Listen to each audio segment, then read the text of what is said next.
ఎవరు డబ్బులు ఇచ్చినా తీసుకోండి, కానీ ఓటు మాత్రం ఫ్యాన్కే వేయండి. నల్లపరెడ్డి ప్రసన్న కుమార్ రెడ్డి వ్యాఖ్యలు. నెల్లూరు జిల్లా కోవూరు నియోజకవర్గం విడవలూరు మండలం పరిధిలో గల పార్లపల్లి, అన్నారెడ్డిపాళెం, ముదువర్తి గ్రామాల్లో వైసీపీ పార్టీ సార్వత్రిక ఎన్నికల ప్రచార కార్యక్రమం నిర్వహించారు. ఈ ప్రచార కార్యక్రమంలో నల్లపరెడ్డి ప్రసన్న కుమార్ రెడ్డి పాల్గొని ప్రజా సమస్యలను అడిగి తెలుసుకుని గ్రామాల్లో ప్రజలు పొందిన సంక్షేమ లబ్ధిని గురించి వివరిస్తూ ఆంధ్ర రాష్ట్రంలో కుల మతాలకి అతీతంగా రాజకీయమే చేయకుండా సంక్షేమ పథకాలను అందించిన ఘనత వైఎస్ జగన్మోహన్ రెడ్డికి దక్కిందన్నారు. రాబోయే ఎన్నికల్లో తెలుగుదేశం పార్టీ అభ్యర్థులు ఓటుకు 5,000 రూపాయలు చొప్పున ఓటర్లను కొనడానికి ప్రయత్నం చేస్తున్నారని, ఆ డబ్బు మొత్తం ప్రజలదేనని, ఎవరు కూడా వద్దనుకున్నా తీసుకుని ఓటు మాత్రం ఫ్యాన్కే వేయాలని కోరారు. అదేవిధంగా వైసీపీ పార్టీకి నమ్మక ద్రోహం చేసి పార్టీ మారిన వ్యక్తులను క్షమించేదే లేదన్నారు. ఇలాంటి నమ్మక ద్రోహులను జీవితంలో దగ్గరకు కూడా రానినని చెప్పారు. కాబట్టి ప్రతి ఒక్కరూ తమకు కేటాయించిన 2 ఓట్లను ఎమ్మెల్యే అభ్యర్థిగా నల్లపరెడ్డి ప్రసన్న కుమార్ రెడ్డికి, ఎంపీ అభ్యర్థిగా వేణుబాక విజయసాయి రెడ్డికి వేసి అత్యధిక మెజార్టీతో గెలిపించాలని కోరారు. ఈ కార్యక్రమంలో పూండ్ల అచ్యుత్ రెడ్డి, కాటంరెడ్డి నవీన్ రెడ్డి, నియోజకవర్గ వైసీపీ కార్యకర్తలు, అభిమానులు తదితరులు పాల్గొన్నారు.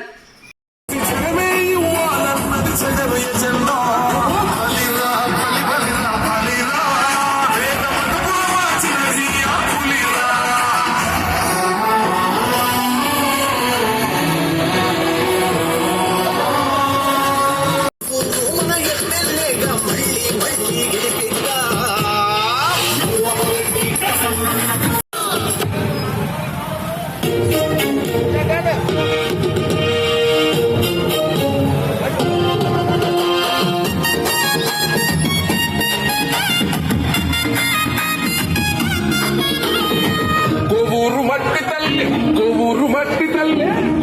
మట్టి తల్లి ముద్దోడిన బిడ్డలు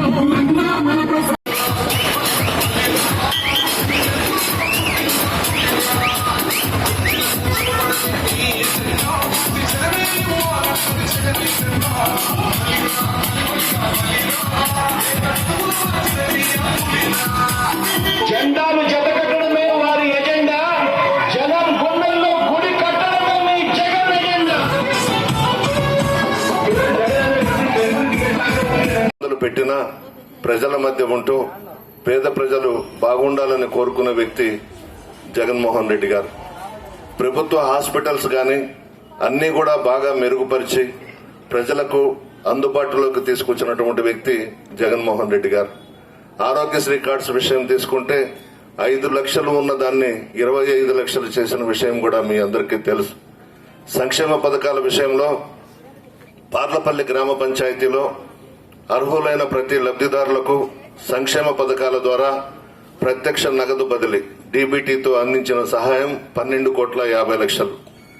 పరోక్ష ప్రయోజనాలు నాన్ డీబీటీ కింద అంటే పెన్షన్స్ ఇతరత్ర 5,46,00,000. కులం, మతం, పార్టీలకు అతీతంగా పార్లపల్లి గ్రామ పంచాయతీలో లబ్ధిదారులకు చేసిన సహాయం ఈ 5 సంవత్సరాలలో 17,96,00,000 మీకు జగన్మోహన్ రెడ్డి గారు ఇవ్వడం జరిగింది. పార్టీలు చూడలేదు, కులాలు చూడలేదు, మతాలు చూడలేదు, అందరూ కూడా లబ్ధి పొందే విధంగా ఒక చిన్న గ్రామంలో 17 కోట్ల రూపాయలు జగన్మోహన్ రెడ్డి గారు ఇచ్చినటువంటి విషయం మీ అందరికీ తెలుసు. ఒక్కసారి ఆలోచించండి, ఎలక్షన్స్ వచ్చాయి, ఎప్పుడూ కనబడని వ్యక్తులు తెలుగుదేశం, జనసేన, కాంగ్రెస్, బీజేపీ ఇప్పుడు వస్తున్నారు. ఈ 5 సంవత్సరాలలో ఎవ్వరూ కూడా కనబడలేదు. జగన్మోహన్ రెడ్డి గారు మీరు పెట్టుకున్న నమ్మకాన్ని వమ్ము చేయకుండా అభివృద్ధి కార్యక్రమాలకు, సంక్షేమ పథకాలకు శ్రీకారం చుట్టిన విషయం కూడా మీ అందరికీ తెలుసు. ఎలక్షన్స్ వచ్చాయి, జగన్మోహన్ రెడ్డి గారిని ఓడించాలంట, ముఖ్యమంత్రి పదవి నుంచి దించివేయాలంట. ఏం తప్పు చేస్తే జగన్మోహన్ రెడ్డి గారిని ముఖ్యమంత్రి పదవి నుంచి దించాలి? పేదలకు అండగా ఉండి అనేక సంక్షేమ పథకాలు ఇచ్చి అవినీతికి ఆస్కారం లేకుండా విజయవాడ నుండి బటన్ నొక్కి మహిళల పేరిట మీద సంక్షేమ పథకాలు ఇవ్వడం తప్ప అని అడుగుతా ఉన్నాను. అందరూ ఏకమైపోయి ఉన్నారు, జగన్మోహన్ రెడ్డి గారిని దించేయాలంట. ఎంతమంది ఏకమైనా సింహం సింగల్ గా వస్తుంది. రాజశేఖర రెడ్డి గారి కుమారుడు సింహం కడుపులో సింహమే పుట్టింది. వీళ్ళంతా కూడా ప్రజల ఆశీర్వాదం, మహిళల ఆశీర్వాదం ఉన్నంత వరకు జగన్మోహన్ రెడ్డి గారిని ఎవరు కూడా ఏమీ చేయలేరు. ముఖ్యమంత్రి అయిపోయినాం, మనం చేసినా చేయకపోయినా పర్వాలేదులే అని అనుకునే వ్యక్తి కాదు. పేదలు బాగుండాలని కోరుకునే వ్యక్తి జగన్మోహన్ రెడ్డి గారు. చంద్రబాబు గురించి ఒక్కసారి ఆలోచించండి. 600 వాగ్దానాలు చేశాడు. ముఖ్యమంత్రి అయినాడు కొత్త రాష్ట్రంలో. 600 వాగ్దానాలు అమలు చేయలేదు. మహిళలను మోసం చేశాడు, రైతులను మోసం చేశాడు, అన్ని వర్గాల వారిని మోసం చేసి ఆ ముఖ్యమంత్రి కుర్చీలో కూర్చొని అనుభవించి విలాసవంతమైనటువంటి జీవితం గడిపి చంద్రబాబు చేసింది కూడా మీ అందరికీ తెలుసు. మరలా ఈ రోజు ఎలక్షన్స్ వచ్చాయని రకరకాల వాగ్దానాలు చేస్తూ మీ మధ్యకు వస్తున్నారు. పచ్చి మోసగాడు. మోసగాళ్లకు మోసగాడు ఎవరైనా ఈ రాష్ట్రంలో భారతదేశంలో ఉన్నారు అనంటే చంద్రబాబు నాయుడు. ఎలక్షన్స్ వస్తే వాగ్దానాలు చేయడం, అధికారంలోకి వచ్చిన తర్వాత ప్రజలను విస్మరించడం, ప్రజలను ఇబ్బందులను పెట్టడంలో ఆరితేరిన వ్యక్తి చంద్రబాబు నాయుడు. ఇక మన నియోజకవర్గం కోవూరు. మా కుటుంబం 11 సార్లు పోటీ చేసింది ఈ నియోజకవర్గంలో. 9 సార్లు గెలిపించారు మా కుటుంబాన్ని ఈ నియోజకవర్గంలో. మా తండ్రి గారు నల్లపరెడ్డి శ్రీనివాసరెడ్డి గారిని 3 సార్లు గెలిపించారు. నన్ను 6 సార్లు గెలిపించారు. మీ మధ్య ఉన్నాం, మీ కష్ట సుఖాల్లో భాగస్వాములైనాం. అభివృద్ధి కార్యక్రమాలకి, సంక్షేమ పథకాలకు పెద్దపీట వేశాం.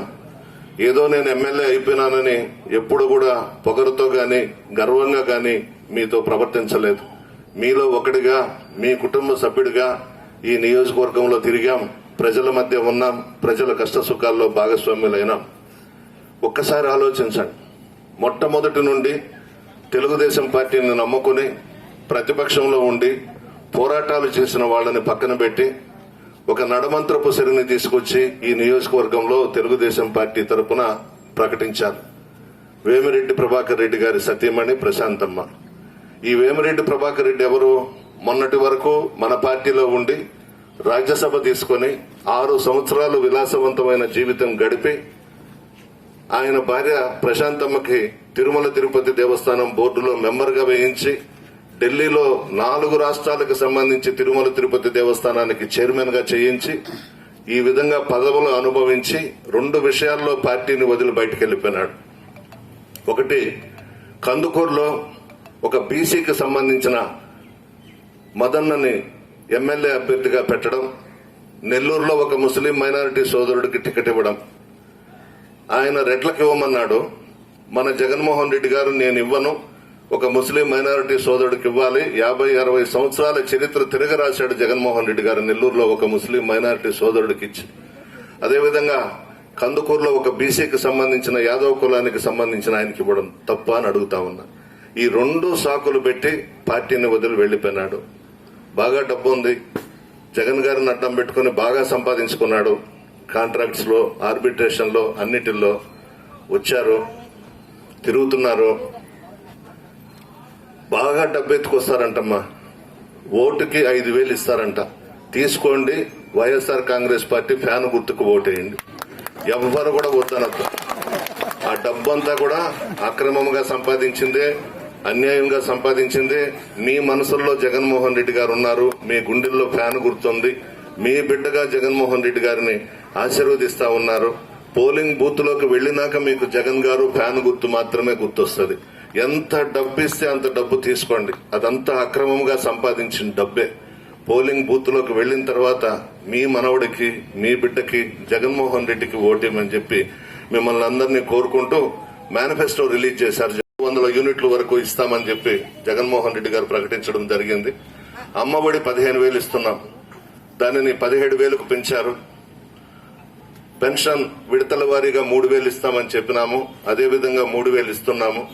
దానిని 3,500కు పెంచారు జగన్మోహన్ రెడ్డి గారు. చేయూత 75,000 ఇస్తున్నాం, దాన్ని 1,50,000కు పెంచారు. కాపు నేస్తం 60,000 నుండి 1,20,000కు పెంచడం జరిగింది. ఈబీసీ నేస్తం 45,000 నుంచి 1,05,000కు పెంచారు. వైఎస్ఆర్ సున్నా వడ్డీ పొదుపుకు సంబంధించి మహిళలు చాలా మంది ఉన్నారు ఇక్కడ. సున్నా వడ్డీ రుణాలు 3 లక్షలకు పెంచడం జరిగింది. రైతు భరోసా 13,500 నుంచి 16,000కు పెంచారు. జగన్మోహన్ రెడ్డి గారు మేనిఫెస్టో చెప్తే ఖచ్చితంగా అమలు చేస్తారు. ఏ రోజు కూడా మోసపూరితమైనటువంటి వాగ్దానాలు చేసే వ్యక్తి కాదు జగన్మోహన్ రెడ్డి గారు. అది చంద్రబాబుకు అలవాటు. జగన్మోహన్ రెడ్డి గారు గాని, రాజశేఖర రెడ్డి గారు గాని ఉన్నది పని అయ్యే పని అయితేనే చెప్తారు, లేదంటే లేదని చెప్తారు. చూశారు మీరు మేనిఫెస్టోలో, పాదయాత్రలో జగన్మోహన్ రెడ్డి గారు పెట్టినవి పెట్టను కూడా చేశాము ఈ 5 సంవత్సరాల్లో. చాలా చాలా కార్యక్రమాలకు శ్రీకారం చుట్టారు జగన్మోహన్ రెడ్డి గారు. మీ బిడ్డగా జగన్మోహన్ రెడ్డి గారిని ఆశీర్వదించండి. మంచి మనసున్న మహారాజు, పేదలు మనసు తెలిసినటువంటి వ్యక్తి, పేదల కష్టాల్లో భాగస్వామ్యం అయ్యే వ్యక్తి, అందరినీ కూడా సమానంగా చూస్తాడు, అందరూ బాగుండాలని కోరుకుంటాడు. నిత్యం బహిరంగ సభల్లో కూడా నా ఎస్సీ, నా ఎస్టీ, నా బీసీ, నా ముస్లిం మైనారిటీ సోదరులు, నా మధ్యతరగతి కుటుంబాలని చెప్పి ప్రతి బహిరంగ సభలో కూడా చెప్తాడు. అంత నమ్మకం మీ మీద, అంత అభిమానం పెట్టుకున్నారు. నేను ఎమ్మెల్యేగా పోటీ చేస్తున్నాను, విజయసాయి రెడ్డి గారు ఎంపీగా చేస్తున్నారు. విజయసాయి రెడ్డి గారి విషయం కూడా మీకు ఒక మాట చెప్తాను. మంచి వ్యక్తి, పేద ప్రజల కష్ట సుఖాల్లో భాగస్వామ్యం అయ్యే వ్యక్తి. వేమిరెడ్డి ప్రభాకర్ రెడ్డి మాదిరిగా కోటేశ్వర్లను, డబ్బున్న వాళ్ళని, పెద్ద పెద్ద పారిశ్రామికవేత్తల్ని కూర్చోబెట్టుకోడు పక్కన. ప్రతి పేద కుటుంబానికి సంబంధించిన వ్యక్తిని దగ్గర పెట్టుకుని మన రాష్ట్రం కోసం కేంద్రంతో పోరాడి నిధులు తీసుకొస్తారు. ఒక్కసారి ఆలోచించండి. విజయసాయి రెడ్డి గారు రాజశేఖర రెడ్డి గారి కుటుంబానికి అత్యంత సన్నిహితుడు. జగన్మోహన్ రెడ్డి గారి దగ్గరుండి సలహాలు, సూచనలు ఇస్తూ ముందుకు పోతా ఉన్నాడు. ఎప్పుడైతే వేమిరెడ్డి ప్రభాకర్ రెడ్డి తెలుగుదేశంలోకి వెళ్లాడో జగన్మోహన్ రెడ్డి గారు ఆలోచించి మంచి నిర్ణయం తీసుకుని బాహుబలి లాంటి విజయసాయి రెడ్డి గారిని దించాడు మనకు ఎంపీగా. విజయసాయి రెడ్డి గారి పేరు ఎప్పుడైతే ప్రకటించారో వేమిరెడ్డి ప్రభాకర్ రెడ్డి గుండెల్లో రైళ్లు పరిగెడుతున్నాయి. భయం అతనికి. అతను బహిరంగ సభల్లో మాట్లాడలేడు, ప్రెస్ మీట్లలో మాట్లాడలేడు. ఎంతసేపు వ్యాపారాలు, ధనవంతులు, పారిశ్రామికవేత్తలను మాత్రమే పక్కన కూర్చోబెట్టుకుంటాడు. మీకైతే స్థానం ఉండదు ఆ ఇంట్లో. 4 గేట్లు దాటి వెళ్లాలి, సెక్యూరిటీ ఉంటుంది. లోపలికి వెళితే మనల్ని లోపలికి పిలవరు. పెద్ద పెద్ద పారిశ్రామికవేత్తలు, ఇండస్ట్రియలిస్టులు అందరినీ కూర్చొని పెట్టుకుని, ధనవంతులను కూర్చొని పెట్టుకుని మాట్లాడుకుంటుంటాడు. అదే మీ ప్రసన్న కుమార్ రెడ్డి ఇల్లు అయితే ఎస్సీలు గాని, ఎస్టీలు గాని, బీసీలు గాని, ముస్లిం మైనారిటీ సోదరులు గాని ఎవరు వచ్చినా నా పక్కన కూర్చొని పెట్టుకొని మాట్లాడతాను. మీకు తెలుసు అదంతా. మా తండ్రి నల్లపురెడ్డి శ్రీనివాసరెడ్డి గారు నేర్పించిన రాజకీయం అది. పేదలతో బాగుంటే వాళ్ళ ఆశీర్వాదం మనకుంటుంది. పేదల కష్ట సుఖాల్లో భాగస్వామ్యులు ఖండ్ అని చెప్పి మాకు నేర్పించిన రాజకీయ విద్య మా తండ్రి నల్లపురెడ్డి శ్రీనివాసరెడ్డి గారు. మీ బిడ్డగా ఆశీర్వదించమని కోరుతూ ఒక్కొక్కరికి 2 ఓట్లు ఇస్తారు. 2 కూడా ఫ్యాన్ గుర్తు మీద వేసి నన్ను, విజయసాయి రెడ్డిని పెద్ద మెజారిటీతో గెలిపించవలసిందిగా కోరుతూ సెలవు తీసుకుంటున్నాను. ముఖ్యమంత్రి అయిపోయినాం, మనం చేసినా చేయకపోయినా పర్వాలేదులే అని అనుకునే వ్యక్తి కాదు. పేదలు బాగుండాలని కోరుకునే వ్యక్తి జగన్మోహన్ రెడ్డి గారు. చంద్రబాబు గురించి ఒక్కసారి ఆలోచించండి. 600 వాగ్దానాలు చేశాడు. ముఖ్యమంత్రి అయినాడు కొత్త రాష్ట్రంలో. 600 వాగ్దానాలు అమలు చేయలేదు. మహిళలను మోసం చేశాడు, రైతులను మోసం చేశాడు, అన్ని వర్గాల వారిని మోసం చేసి ఆ ముఖ్యమంత్రి కుర్చీలో కూర్చొని అనుభవించి విలాసవంతమైనటువంటి జీవితం గడిపి చంద్రబాబు చేసింది కూడా మీ అందరికీ తెలుసు. మరలా ఈ రోజు ఎలక్షన్స్ వచ్చాయని రకరకాల వాగ్దానాలు చేస్తూ మీ మధ్యకు వస్తున్నారు. పచ్చి మోసగాడు. మోసగాళ్లకు మోసగాడు ఎవరైనా ఈ రాష్ట్రంలో, భారతదేశంలో ఉన్నారు అనంటే చంద్రబాబు నాయుడు. ఎలక్షన్స్ వస్తే వాగ్దానాలు చేయడం, అధికారంలోకి వచ్చిన తర్వాత ప్రజలను విస్మరించడం, ప్రజలను ఇబ్బందులను పెట్టడంలో ఆరితేరిన వ్యక్తి చంద్రబాబు నాయుడు. ఇక మన నియోజకవర్గం కోవూరు. మా కుటుంబం 11 సార్లు పోటీ చేసింది ఈ నియోజకవర్గంలో. 9 సార్లు గెలిపించారు మా కుటుంబాన్ని ఈ నియోజకవర్గంలో. మా తండ్రి గారు నల్లపురెడ్డి శ్రీనివాసరెడ్డి గారిని 3 సార్లు గెలిపించారు. నన్ను 6 సార్లు గెలిపించారు. మీ మధ్య ఉన్నాం, మీ కష్ట సుఖాల్లో భాగస్వాములైనాం. అభివృద్ధి కార్యక్రమాలకి, సంక్షేమ పథకాలకు పెద్దపీట వేశాం. ఏదో నేను ఎమ్మెల్యే అయిపోయినానని ఎప్పుడు కూడా పొగరుతో గాని, గర్వంగా గాని మీతో ప్రవర్తించలేదు. మీలో ఒకటిగా, మీ కుటుంబ సభ్యుడిగా ఈ నియోజకవర్గంలో తిరిగాం. ప్రజల మధ్య ఉన్నాం. ప్రజల కష్ట సుఖాల్లో భాగస్వామ్యులైనాం. ఒక్కసారి ఆలోచించండి. మొట్టమొదటి నుండి తెలుగుదేశం పార్టీని నమ్ముకుని ప్రతిపక్షంలో ఉండి పోరాటాలు చేసిన వాళ్ళని పక్కన పెట్టి ఒక నడమంత్రపు సిరిని తీసుకొచ్చి ఈ నియోజకవర్గంలో తెలుగుదేశం పార్టీ తరపున ప్రకటించారు. వేమిరెడ్డి ప్రభాకర్ రెడ్డి గారి సతీమణి ప్రశాంతమ్మ. ఈ వేమిరెడ్డి ప్రభాకర్ రెడ్డి ఎవరు? మొన్నటి వరకు మన పార్టీలో ఉండి రాజ్యసభ తీసుకుని 6 సంవత్సరాలు విలాసవంతమైన జీవితం గడిపి ఆయన భార్య ప్రశాంతమ్మకి తిరుమల తిరుపతి దేవస్థానం బోర్డులో మెంబర్గా వేయించి ఢిల్లీలో 4 రాష్ట్రాలకు సంబంధించి తిరుమల తిరుపతి దేవస్థానానికి చైర్మన్ గా చేయించి ఈ విధంగా పదవులు అనుభవించి 2 విషయాల్లో పార్టీని వదిలి బయటకు వెళ్ళిపోయినాడు. ఒకటి, కందుకూరులో ఒక బీసీకి సంబంధించిన మదన్నని ఎమ్మెల్యే అభ్యర్థిగా పెట్టడం, నెల్లూరులో ఒక ముస్లిం మైనారిటీ సోదరుడికి టికెట్ ఇవ్వడం. ఆయన రెడ్లకు ఇవ్వమన్నాడు. మన జగన్మోహన్ రెడ్డి గారు నేను ఇవ్వను, ఒక ముస్లిం మైనారిటీ సోదరుడికి ఇవ్వాలి. 50-60 సంవత్సరాల చరిత్ర తిరగరాశాడు జగన్మోహన్ రెడ్డి గారు నెల్లూరులో ఒక ముస్లిం మైనారిటీ సోదరుడికి ఇచ్చి.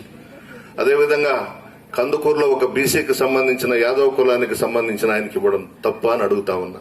ఈ 2 సాకులు పెట్టి పార్టీని వదిలి వెళ్లిపోయినాడు. బాగా డబ్బు ఉంది, జగన్ గారిని అడ్డం పెట్టుకుని బాగా సంపాదించుకున్నాడు. కాంట్రాక్ట్స్ లో, ఆర్బిట్రేషన్ లో, అన్నిటిల్లో వచ్చారు, తిరుగుతున్నారు. బాగా డబ్బు ఎత్తుకొస్తారంటమ్మా. ఓటుకి 5,000 ఇస్తారంట. తీసుకోండి, వైఎస్ఆర్ కాంగ్రెస్ పార్టీ ఫ్యాన్ గుర్తుకు ఓటేయండి. ఎవ్వరు కూడా వద్దనద్దు. ఆ డబ్బంతా కూడా అక్రమంగా సంపాదించిందే, అన్యాయంగా సంపాదించిందే. మీ మనసుల్లో జగన్మోహన్ రెడ్డి గారు ఉన్నారు, మీ గుండెల్లో ఫ్యాన్ గుర్తుంది. మీ బిడ్డగా జగన్మోహన్ రెడ్డి గారిని ఆశీర్వదిస్తా ఉన్నారు. పోలింగ్ బూత్ లోకి వెళ్లినాక మీకు జగన్ గారు ఫ్యాన్ గుర్తు మాత్రమే గుర్తొస్తుంది. ఎంత డబ్బు ఇస్తే అంత డబ్బు తీసుకోండి, అదంతా అక్రమంగా సంపాదించిన డబ్బే. పోలింగ్ బూత్ లోకి వెళ్లిన తర్వాత మీ మనవడికి, మీ బిడ్డకి, జగన్మోహన్ రెడ్డికి ఓటేయమని చెప్పి మిమ్మల్ని అందరినీ కోరుకుంటూ మేనిఫెస్టో రిలీజ్ చేశారు.